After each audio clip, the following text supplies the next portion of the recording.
പക്ഷെ പ്രേംകുമാർ, ഇവിടെ നമ്മൾ കാണേണ്ട ഒരു കാര്യം, ഈ സമ്മേളനം നടക്കുന്നത് പിണറായി വിജയൻ സർക്കാരിൻ്റെ അവസാന വർഷമാണ്, രണ്ടാം പിണറായി സർക്കാരിൻ്റെ. കഴിഞ്ഞ ഈ സർക്കാർ അധികാരത്തിലെത്താൻ നടന്ന തെരഞ്ഞെടുപ്പിൽ കൊടുത്ത വാഗ്ദാനങ്ങൾ എന്തുകൊണ്ട് പാലിച്ചില്ല, എന്തുകൊണ്ടത് പാലിക്കാൻ പറ്റുന്നില്ല, ഇനിയുള്ള 15 മാസം എന്തു ചെയ്യും എന്നുള്ള ഒരു ചോദ്യത്തിൻ്റെ ഉത്തരമായിരുന്നില്ലേ കുറെ കൂടി ഉചിതം? ഫോർ എക്സാമ്പിൾ, ഈ പ്രകടന പത്രികയുടെ 45-ാം ഖണ്ഡിക ഇപ്പോൾ വൈറലാവുന്നുണ്ട്. 2500 രൂപ ക്ഷേമ പെൻഷൻ കൊടുക്കും തുടങ്ങി, സ്കീം വർക്കർമാരുടെ വേതനം ഉയർത്തും, മിനിമം കൂലി ഉയർത്തും തുടങ്ങിയ കാര്യങ്ങളൊക്കെ പറയുന്ന ഖണ്ഡിക. അപ്പോൾ അന്ന് പറഞ്ഞ ക്ഷേമ പദ്ധതികൾ ഡെലിവർ ചെയ്യാൻ കഴിയാത്ത ഒരു സാഹചര്യത്തിലാണ് സർക്കാർ 5ാമത്തെ വർഷത്തിലേക്ക് കടക്കുന്നത്. ഒന്നാമത്തെ കാര്യം, അപ്പോൾ അതെങ്ങനെ ഞങ്ങൾ മുൻനിർത്തി പറഞ്ഞ കാര്യങ്ങൾ പൂർത്തീകരിക്കുക എപ്പോൾ എന്ന് വിശദീകരിക്കുന്നതിനപ്പുറത്ത് ഒരു നയരേഖ ഇറക്കുകയാണ്. ആ രേഖ യഥാർത്ഥത്തിൽ കേരളത്തിലെ ജനങ്ങൾക്ക് മുമ്പിൽ 2026 വെച്ച് മാൻഡേറ്റ് വാങ്ങിച്ച് ആ നയരേഖ നടപ്പാക്കൽ എന്ന സമീപനത്തിലേക്ക് പോകാമല്ലോ. അത് അടുത്ത പ്രകടന പത്രികയായി ഇറക്കുന്നതായിരുന്നില്ലേ ഉചിതം? അഭിലാഷേ, ഒന്നാം തവണ പിണറായി വിജയൻ്റെ നേതൃത്വത്തിൽ LDF സർക്കാർ അധികാരത്തിൽ വന്നത് ഒരു പ്രകടന പത്രികയും അതിൽ കൃത്യമായിട്ട് എണ്ണം പറഞ്ഞിട്ടുള്ള അവകാശവാദങ്ങളും എന്താ പറയുക പദ്ധതികളും പ്രഖ്യാപിച്ചുകൊണ്ടായിരുന്നു. രണ്ടാം തവണ ഇലക്ഷൻ നേരിട്ടത് അതിനോട് തൊട്ടപ്പുറത്തെ കയ്യിൽ എന്തൊക്കെ നടപ്പിലാക്കി, 95% കാര്യങ്ങൾ നടപ്പിലാക്കി എന്നുള്ള പ്രോഗ്രസ് റിപ്പോർട്ടും കൊണ്ടായിരുന്നു. രണ്ടാം വട്ടം 900-ലധികം കാര്യങ്ങൾ ചെയ്യുമെന്നുള്ള പ്രകടന പത്രികയും കൂടി ജനങ്ങളുടെ മുന്നിൽ വെച്ചിട്ടുണ്ടായിരുന്നു. ഓരോ വർഷവും എന്തൊക്കെ നടപ്പിലാക്കി, എത്ര ശതമാനം നടപ്പിലാക്കി, എവിടെയൊക്കെ പ്രശ്നങ്ങൾ ഉണ്ടായി, എന്തൊക്കെ പരിഹരിക്കണമെന്നുള്ള പ്രോഗ്രസ് റിപ്പോർട്ട് എല്ലാ വർഷവും ഇറക്കുന്നുണ്ട്. അടുത്ത പ്രോഗ്രസ് റിപ്പോർട്ട് വരേണ്ടത് അടുത്ത ജൂലൈയിലാണ്. ആ പ്രോഗ്രസ് റിപ്പോർട്ട് ചർച്ച ചെയ്യാനോ വെക്കാനോ ഉള്ളതല്ല ഈ സമ്മേളനം, ഉറപ്പാണ്. 2022 എറണാകുളത്ത് നടന്ന സംസ്ഥാന സമ്മേളനത്തിൽ പറഞ്ഞിരുന്ന 25 വർഷത്തിനപ്പുറത്തെ കേരളത്തെ വിഭാവനം ചെയ്യാൻ എന്തൊക്കെ ചെയ്യണം എന്ന് അവതരിപ്പിച്ച രേഖയുടെ, നവകേരള വികസന രേഖയുടെ ഒരു റിവൈവ്ഡ് എഡിഷൻ, അതിൻ്റെ എന്താ പറയുക എഡിറ്റഡ് വേർഷനാണ് ഇന്ന്. അതിൻ്റെ കരടാണ് നിങ്ങൾക്ക് കൂടെ തന്നില്ല, ഞാൻ എൻ്റെ ഒറിജിനൽ ഡീറ്റെയിൽ വായിച്ചിട്ടില്ല. അതിൽ കൃത്യമായിട്ട് 6 കാര്യങ്ങൾ പറയുന്നുണ്ട്. ഒന്ന്, 2022 മുന്നോട്ട് വെച്ച വികസന രേഖയിൽ എന്തൊക്കെ നടപ്പിലാക്കി. രണ്ടാമത്തത്, കേരളത്തിൻ്റെ ഡെവലപ്മെൻറ്റിൽ കമ്മ്യൂണിസ്റ്റ് പാർട്ടിയുടെ കോൺട്രിബ്യൂഷൻസ് എന്തൊക്കെയാണ്. 2016 കേരളത്തിലെ അവസ്ഥ എന്തായിരുന്നു, മഹാനായ ഉമ്മൻചാണ്ടി എന്താ പറയുക പുറത്തു പോകുന്ന സമയത്തുള്ള അവസ്ഥ എന്തായിരുന്നു, ഇവിടുത്തെ റോഡ് എന്തൊക്കെയായിരുന്നു, 2024 അവസ്ഥ എന്താണ്, എല്ലാ കാര്യങ്ങളും ഭംഗിയായി എന്നല്ല, ഇനി എന്തൊക്കെ ചെയ്യണം, ഈ കഴിഞ്ഞ 8 വർഷം കൊണ്ട് കേരളത്തിലുണ്ടായ പുരോഗതികൾ എന്തൊക്കെയാണ്, നമ്മുടെ യൂണിയൻ ഗവൺമെൻറ്റിന് ജനവിരുദ്ധവും കേരള വിരുദ്ധവുമായ നിലപാടുകൾ എന്താണ്, എന്തൊക്കെയാണ് ചെയ്യുന്നത്, അതിനെങ്ങനെയാണ് UDF കുടപിടിച്ചു കൊടുക്കുന്നത്.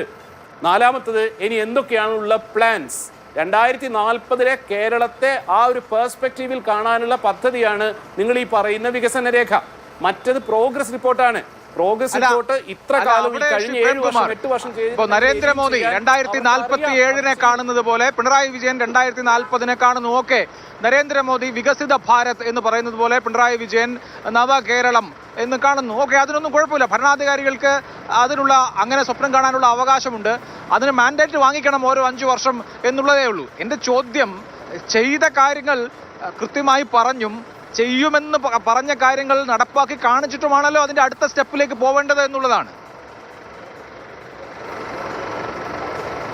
അല്ല അഭിലാഷ് പറയുന്നത് ശരിയല്ല. നരേന്ദ്രമോദി 2047 ഇങ്ങനെ ആക്കുമെന്ന് പറയുകയും പോവർട്ടി ഇൻഡെക്സിലും ഇന്ത്യൻ റുപ്പിയുടെ വാല്യൂവിലും സകല കാര്യങ്ങളിലും മീഡിയ ഫ്രീഡത്തിലടക്കം താഴോട്ട് ലോകത്തിൻ്റെ മുന്നിൽ ഇങ്ങനെ താഴോട്ട് പോയിക്കൊണ്ടിരിക്കുകയാണ് ഗ്രാഫ്. അതൊരു ഫാക്റ്റാണ്. കേരളത്തിൻ്റെ കേസ് അങ്ങനെയല്ലെന്നേ. കേരളത്തിൻ്റെ കേസ് അങ്ങനെയല്ല എന്ന് പറയുന്നത് പിണറായി വിജയനല്ല, CPM അല്ല, നാഷണൽ ലെവലിലുള്ള BJP സർക്കാരിൻ്റെ കീഴിലുള്ള നീതി ആയോഗ് അടക്കമുള്ള ഏജൻസികളാണ്, ഇന്റർനാഷണൽ ഏജൻസികളാണ്, സ്റ്റാർട്ടപ്പ് ജിനോം പോലുള്ള. അപ്പോഴാണ് VD സതീശൻ വന്ന് പറയുന്നത് കൈക്കൂലി കൊടുത്തിട്ടാണ് പറയുന്നത്. ഈ രീതിയിലാണ് ഇവരിതിനെ നേരിടുന്നത്. ഇന്നത്തെ പത്രസമ്മേളനത്തിൽ ഗോവിന്ദ മാഷ് പറഞ്ഞ ഏറ്റവും രസകരമായ ഒരു കാര്യമായിരുന്നു, ആ VD സതീശൻ എന്ത് മര്യാദയ്ക്ക് വർത്താൻ പറഞ്ഞിരുന്ന മനുഷ്യനാണ്. കനകോലുവിൻ്റെ ഉപദേശം കേട്ടിട്ട് വികസനത്തിനെതിരെ സംസാരിച്ചാൽ വോട്ട് കിട്ടും എന്ന് കരുതിയിട്ട് അയാൾ ഇപ്പോൾ എന്തൊക്കെയാണ് പറയുന്നത് എന്നുള്ളത്. കേരളത്തിൽ യാതൊരു സംശയവും വേണ്ട LDF 3 എന്നുള്ളത് ODA തന്നെയാണ്. കാരണം ഈ കഴിഞ്ഞ 8 വർഷം കൊണ്ട് LDF മുന്നോട്ട് വെച്ചതും നടപ്പിലാക്കിയ കാര്യങ്ങളുടെ ഏറ്റവും പ്രൊഡക്റ്റീവായ കാര്യങ്ങൾ ജനങ്ങൾ അനുഭവിച്ചു തുടങ്ങുകയാണ്. യഥാർത്ഥ അർത്ഥത്തിൽ ഒന്നാം തവണ 2021 തൊട്ട് മുമ്പ് ഭയങ്കരമായ ക്രൈസിസ് മാനേജ്മെന്റ് ആയിരുന്നു LDF ഗവൺമെന്റും പിണറായി വിജയനും ചെയ്യേണ്ടിയിരുന്നതെങ്കിൽ ഇപ്പൊ ചെയ്യാനുള്ളത് ഈ കഴിഞ്ഞ 8 വർഷം കൊണ്ട് ചെയ്തിട്ടുള്ള കാര്യങ്ങളുടെ റിസൾട്ട്സ് ആളുകളുടെ മുന്നിൽ വെക്കുക എന്നുള്ളതാണ്. അത് ഇവർ പറയുന്ന പോലെ ഇല്ല എന്ന് പറയുന്ന ആളുകൾക്ക് നേരിട്ട് അനുഭവിക്കാൻ പറ്റുന്ന കാര്യങ്ങളാണ്. അത് റോഡായിരുന്നാലും ഗെയിൽ പൈപ്പ് ലൈൻ ആയിരുന്നാലും വാട്ടർ മെട്രോ ആയിരുന്നാലും എന്തായിരുന്നാലും അതോടൊപ്പം തന്നെ വളരെ പ്രധാനപ്പെട്ട ഒരു കാര്യമുള്ളത് 2021 അധികാരത്തിലെത്തുന്നതിന് മുൻപ് ക്ഷേമ പെൻഷനുകൾ 2500 രൂപയാക്കി വർദ്ധിപ്പിക്കും എന്ന് പറഞ്ഞിരുന്നു. 4 കൊല്ലമായി 1 രൂപ പോലും വർദ്ധിപ്പിച്ചിട്ടില്ല. അംശാദായം വാങ്ങിക്കുന്ന ക്ഷേമനിധി പെൻഷനുകൾ കൊടുക്കാൻ കഴിഞ്ഞിട്ടില്ല. അടിസ്ഥാന വിദ്യാഭ്യാസ മേഖലയിൽ അടക്കമുള്ള സ്കോളർഷിപ്പുകൾ മുടങ്ങിക്കിടക്കുന്നു. APJ അബ്ദുൽ കലാം അടക്കമുള്ള മദർ തെരേസ അടക്കമുള്ള സ്കോളർഷിപ്പുകൾ മുടങ്ങിക്കിടക്കുന്നു എന്ന് മാത്രമല്ല LSS USS പരീക്ഷകൾ പോലും നടത്താൻ പറ്റുന്നില്ല. തുടങ്ങി അങ്ങോട്ട് സ്കീം വർക്കർമാരുടെ പ്രശ്നം അടക്കം ഏറ്റവും ഒടുവിലെ ആശാ തൊഴിലാളികളുടെ സമരമടക്കം ഓണറേറിയങ്ങൾ ആനുകൂല്യങ്ങളൊക്കെ മുടങ്ങിക്കിടക്കുന്ന കുടിശ്ശിക കിടക്കുന്ന ഒരു സംസ്ഥാനത്തെക്കുറിച്ചാണ് നമ്മളിതാ തേനും പാലും ഒഴുകുന്നത് എന്ന നിലയിൽ ചിത്രീകരിക്കുന്നത് എന്നൊരു പ്രശ്നമുണ്ട് ശ്രീ പ്രേംകുമാർ. ഇല്ല അഭിലാഷ്, തേനും പാലും ഒഴുകുന്ന രീതിയിൽ ആരും ചിത്രീകരിക്കുന്നില്ല. കേന്ദ്ര ഗവൺമെന്റ് സാമ്പത്തികമായിട്ട് ഇങ്ങനെ, അതായത് മുഴുവൻ സ്റ്റേറ്റുകളെയും ഞെരുക്കുന്ന കൂട്ടത്തിൽ കേരളത്തിനെ സവിശേഷമായും സാമ്പത്തികമായി ബുദ്ധിമുട്ടുന്ന ഒരു കോണ്ടെക്സ്റ്റിലാണ് നിലവിലുള്ള ബുദ്ധിമുട്ടുകൾക്കിടയിൽ നിന്നുണ്ട്. ആരും പറഞ്ഞിട്ടില്ല കേരളത്തിൽ തേനും പാലുമാണെന്നുള്ളത്. വളരെ വളരെ രൂക്ഷമായ സാമ്പത്തിക പ്രതിസന്ധി ഇവിടെ ഉണ്ട്. അതിനുള്ളിൽ നിന്നുകൊണ്ട് ചെയ്യാൻ പറ്റുന്ന കാര്യങ്ങളാണ് പറയുന്നത്. ചെയ്യാൻ പറ്റിയിട്ടില്ലാത്ത, വർദ്ധിപ്പിക്കാൻ പറ്റിയിട്ടില്ലാത്ത കാര്യങ്ങൾ കൃത്യമായിട്ട് അവിടെ ഉണ്ട്. അത് ചൂണ്ടിക്കാണിക്കേണ്ടത് മാധ്യമങ്ങളുടെയും പ്രതിപക്ഷത്തിന്റെയും ധർമ്മം തന്നെയാണ്. അതാണ് ഇവർ ചെയ്യേണ്ടത്. പക്ഷെ ഇവർ ചെയ്യുന്നത് അതല്ല എന്നുള്ളതാണ് പ്രശ്നം. ഇവര് ഇപ്പൊ കോടതി നിർദ്ദേശപ്രകാരം ഒരു കുട്ടി ജുവനൈൽ എന്താ പറയുക കേസിൽപ്പെട്ട ഒരാൾ പരീക്ഷ എഴുതുമ്പോൾ അവിടെ പോയി സമരം ചെയ്യുകയാണ് ചെയ്യുന്നത്. ജുവനൈൽ ജസ്റ്റിസ് ആക്ട് പ്രകാരം നടക്കേണ്ടുന്ന ഒരു കാര്യമാണത്. അത് തടയുകയാണ് ചെയ്യുന്നത്.